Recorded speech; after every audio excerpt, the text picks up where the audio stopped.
No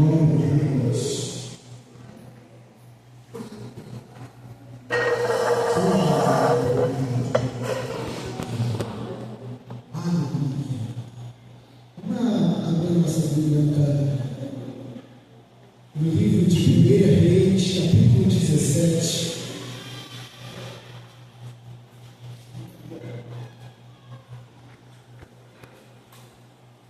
Segunda-feira passada, o pastor Nathanael trouxe uma palavra.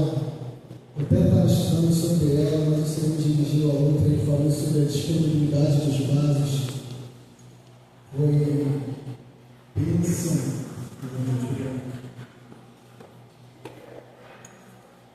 O versículo é o 9. Diz assim: Pronta-te, e vai viver em Serepta, cidade que pertence ao território de Sidom. Ordenei-lhe uma viúva que te providencie teu sustento. Versículo 2 também diz: Depois disso, a palavra de Javé veio a Elias, ordenando: Retira-te daqui, vai para leste, refugia-te perto do ribeiro de Querite, a leste do Jordão. Amém. Olha, deixa você sentar em nome de Jesus. Não me estenderei muito, não alongarei, eu falo bem pouquinho, mas que o Senhor falar aos nossos corações algumas coisas, alguns pontos interessantes que Ele me fez enxergar nessa passagem. A palavra do Senhor relata um acontecimento e algumas profecias de Elias para o tempo do reinado de Acabe.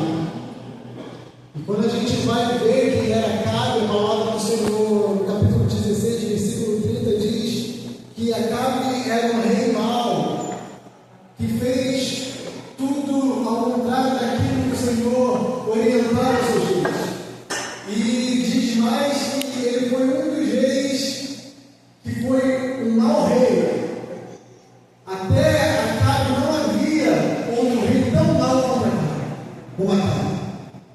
Então Elias, no capítulo 17, se apresenta e começa a profetizar, e a gente logo percebe que Elias é um profeta corajoso por profetizar no reinado cujo rei era perverso, era mau, e ele tem a coragem de chegar e profetizar ao contrário daquilo que o rei esperava. Talvez o rei esperava, às vezes, profecia de bênção, profecia de prosperidade, mas Elias é um profeta que segue as orientações do Senhor, que segue o caráter do Senhor.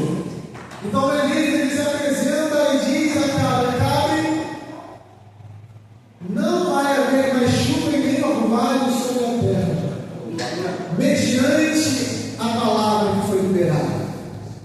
Um ponto bem interessante foi, eu aprendi algo por esses dias, que a palavra liberada, ela não tem base na pessoa que liberou, mas a palavra que foi liberada, ela tem vida. Uma semente que foi liberada, a semente tem vida. Ela transcende o semeador, ela transcende o profeta. Às vezes a gente pode ficar se perguntando, e às vezes a gente conhece muitas pessoas que têm profetizado algo, e a gente vai olhar a vida dessa pessoa, não é uma pessoa com uma boa índole, mas a palavra, ela germina porque a semente tem vida, não o semeador, porque ela transcende o semeador. Mas Elias era um profeta diferente. Elias era um profeta que vivia a palavra do Senhor, vivia os propósitos de Deus. Ele começa a profetizar aquilo, e em seguida disso, a palavra do Senhor vem em Elias e pede para que ele se retire, para que ele vá e permaneça no ribeiro de Querite. E Elias ele faz conforme aquilo que o Senhor ordenou. Ele vai, se retira e vai para Querite. Mas ao passar do tempo, por não haver mais chuva sobre a terra, nem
estava vivenciando algo de Deus na vida dele. Mas a gente vai começar a entender que não só Elias, que Elias ele vivenciou algo de Deus na vida dele, não só porque ele acreditava no Senhor, não só porque ele sabia que o Senhor fazia, não só porque ele via acontecer e ouviu o que acontecia antes com seus antepassados, não, ele vivenciou algo do Senhor porque ele acreditava e porque ele fez conforme tudo que o Senhor tinha dito para ele fazer.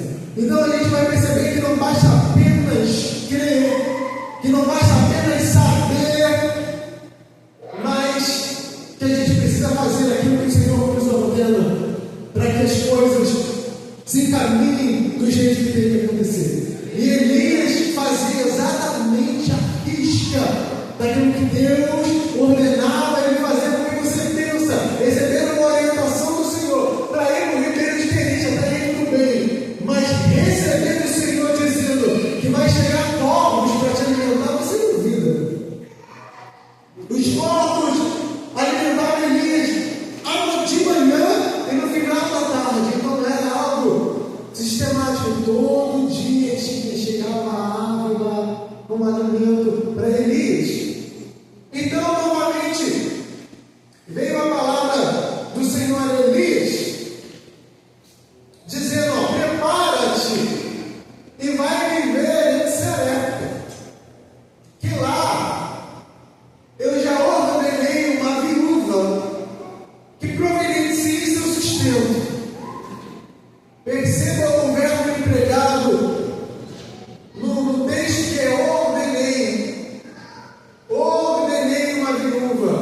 A mesma coisa aconteceu logo no início do capítulo 17, que ele fala que já providenciou e ordenou os povos.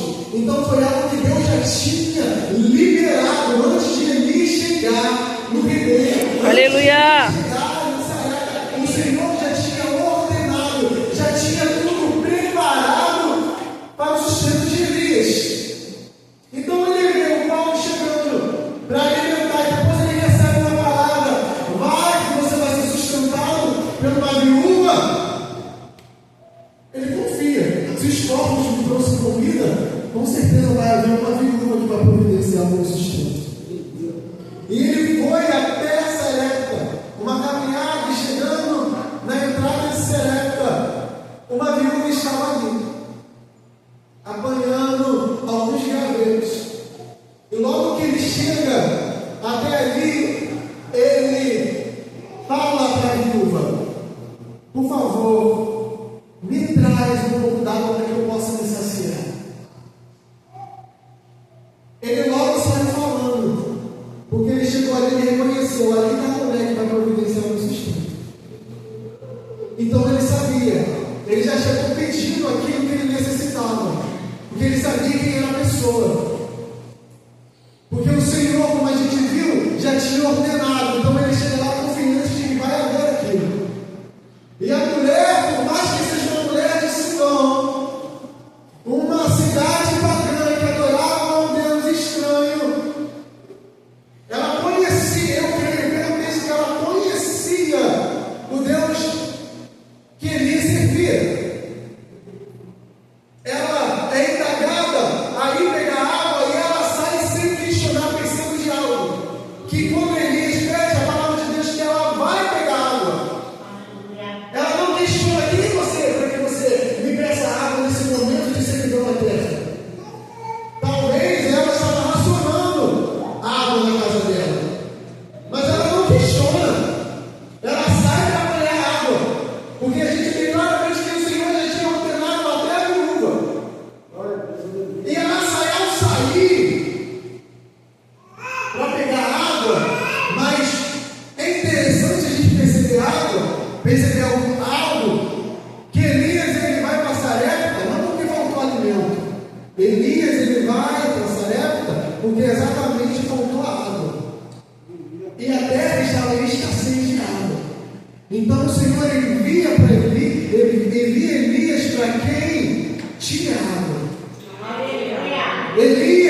tinha exatamente aquilo que estava em escassez na terra, que era água. Aleluia. Às vezes você se questiona, porque às vezes chega pessoas perto de você te pedindo alguma coisa e você se pergunta, Senhor, qual eu? Mas é porque você tem o que está em escassez na terra. Você tem a presença do Senhor. Você tem o Espírito Santo. Aleluia. Você tem o amor do Senhor. Por mais que você se questione, eu não tenho capacidade. O Senhor enviou Elias para lá porque sabia que a viúva tinha que Elias ia precisar tirar a água. Mas a gente vai olhar no texto, vai ver que Elias questiona ela e pede ela também alimento, pede ela pão.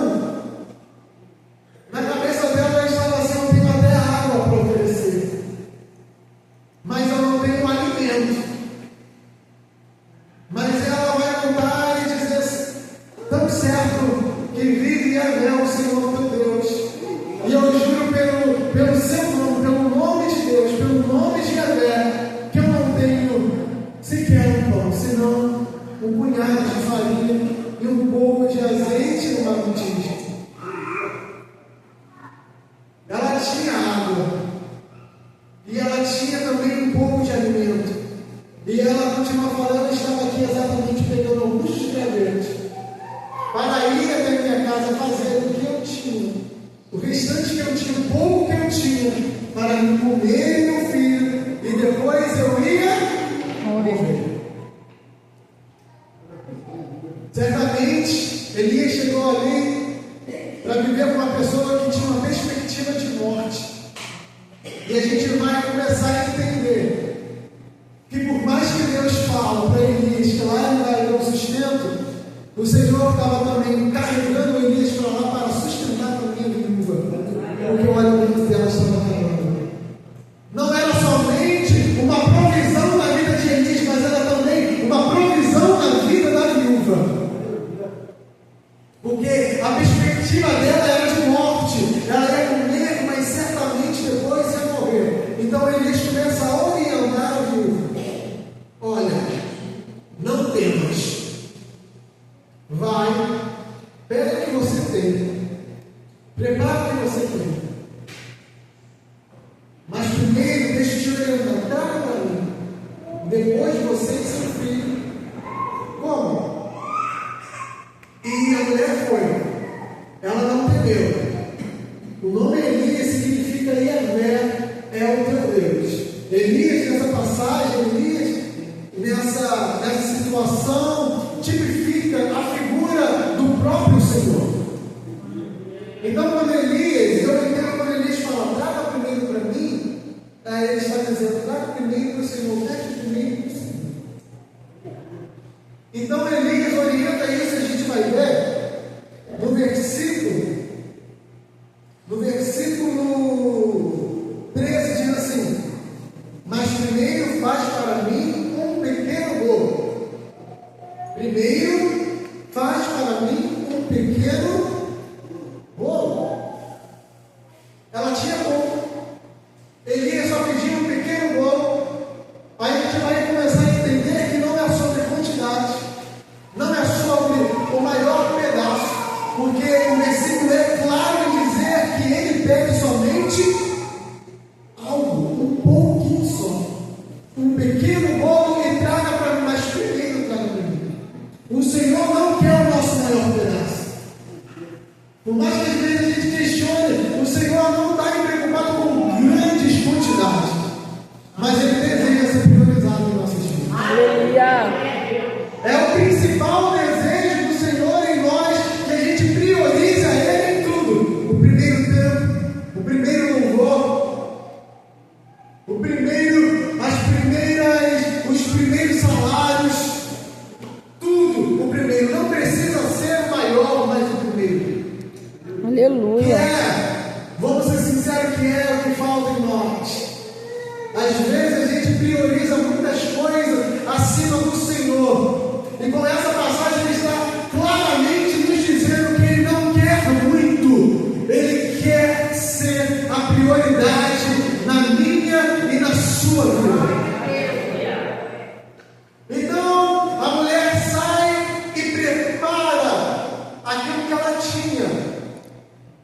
nas mãos dela. Aquilo que ela podia fazer, ela fez. Ela preparou, ela vai entregar.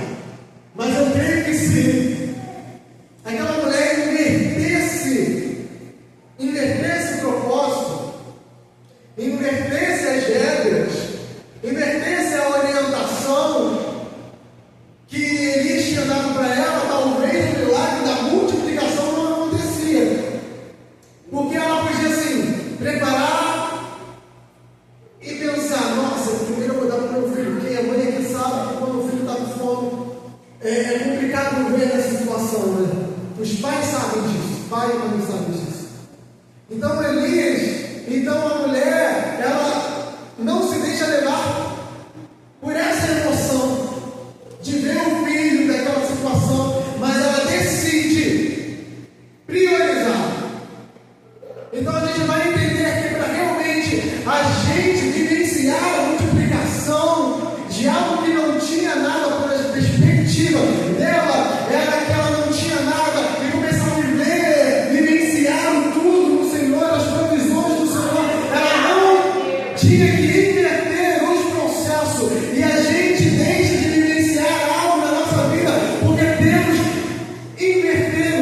invertido os processos, temos trocado os valores, deixado de invertir a orientação que o Senhor nos dá através da palavra dele, e a gente não vive aquilo que a gente precisava viver, porque invertemos o processo, não seguimos como Elias seguiu no começo do versículo do capítulo à vista que o Senhor tinha orientado. Então a gente vai analisar que existe um combo de coisa simples, que não é muito difícil de seguir, para que a gente viva algo grande do Senhor. Como a gente viu, é um pequeno bolo, que dificuldade tem isso? Priorizar o Senhor nas nossas vidas, que dificuldade tem isso? Mas tem sim uma dificuldade na nossa geração. Às vezes a gente começa tão bem, caminhando tão bem, mas a gente começa daqui a pouco a inverter o processo. Eu começava tão bem orando ao Senhor, todos os dias, 1h30, 2 horas, adorando o Senhor todo dia, mas aí diminuo para 4 dias, 3 dias, 2 dias, 1 dia. De repente eu estou uma semana sem orar. De repente eu estou uma semana sem ler a palavra, porque eu comecei a inverter os valores, eu comecei a inverter as orientações, querer dar jeitinho, fazer do meu jeito. Não, dá para fazer isso aqui, não, se não me orientou, tem que ser primeiro para ele. Mas já vai fazer isso aqui, eu acho que não vai ter problema, não. E a gente fica lutando, e a gente se questiona, Senhor, eu não estou vivendo o sobrenatural. Senhor, eu não estou vivendo algo na minha vida grandioso que o Senhor. A gente foi tirando o Senhor do primeiro lugar das nossas vidas devagarinho. Foi tirando o Senhor da nossa vida devagarinho. Ele é o primeiro, sempre, agora não é mais. Então isso nos impede de alcançar algo no Senhor. E a gente vai falar aqui que é a palavra, e eu já comecei isso com algumas pessoas, que o nosso maior erro, o nosso maior pecado hoje é a inconstância. A gente é muito inconstante. Como eu falei, a gente começa tão bem, naquele fervor, naquela alegria, mas cadê a inconstância? Bate um desânimo, uma frieza, a gente começa a ser inconstante. Mas o Senhor, Ele tem trazido isso através da palavra para dizer, é algo simples. Eu não quero quantidades enormes, eu quero ser o primeiro. Tenha constância, algo simples. Então a palavra do Senhor veio e ela foi e buscou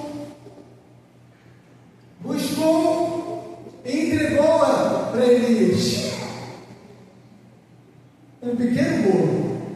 E quando ela voltou, eu começo a imaginar, e quando ela voltou para fazer mais daquilo para o seu próprio sustento, e o sustento dos seus filhos, do seu filho, e ela começou a colocar farinha, e eu creio que ela começa a perceber que não acabava mais farinha.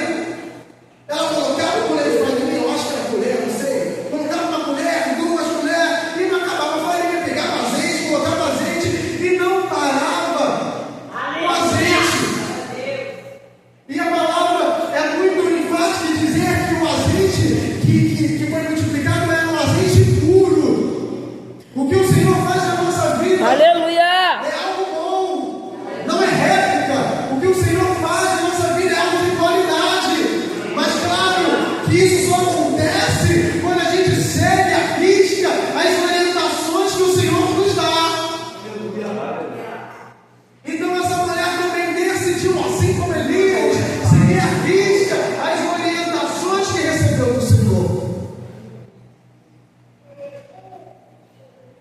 Então, em nome de Jesus, que essa palavra venha confrontar os nossos corações e nos fazer entender que tudo que o Senhor quer de nós é que Ele seja priorizado. Aleluia. Tudo que Ele quer que nós façamos é priorizar a pessoa dele. E para encerrar, só para deixar um versículo sobre exatamente essa questão da inconstância, a palavra em Tessalonicenses, 2 Tessalonicenses, capítulo 3, versículo 5, diz o seguinte: que o Senhor nos dirige os nossos corações ao amor de Deus e na constância de Cristo. Em nome de Jesus, que essa palavra, por esses dias, por esse tempo, possa impactar os nossos corações e a gente possa viver constantemente. Aleluia. Em nome de Jesus. Senhor, essa é a minha oportunidade